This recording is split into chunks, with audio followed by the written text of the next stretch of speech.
Hey there, BGR friends! So it's that time for Rider. Ang gagamitin natin soap is ito ating Dr. Shiba's Anti-Flea and Tick Soap.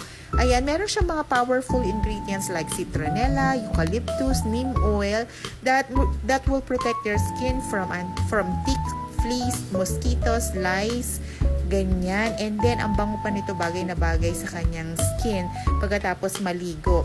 Pag bibili kayo nito, sa loob ng box, meron siyang net bag na ilalagay nyo yung soap and then ito na yung gagamitin nyo na pang rub sa kanila pag pinapaliguan nyo sila. Check nyo sa yellow basket kung saan kayo pwedeng mamili nito kasi ang nice talaga ng amoy nito. Ayan, Dr. Shiba's Anti-Flea and Tick Soap para sa inyong dogs and syempre para sa mga cats na din.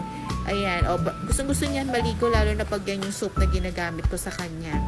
So, syempre, pagkatapos maligo, eto na siya ngayon. Presko na, kaya masarap yung nap time niya.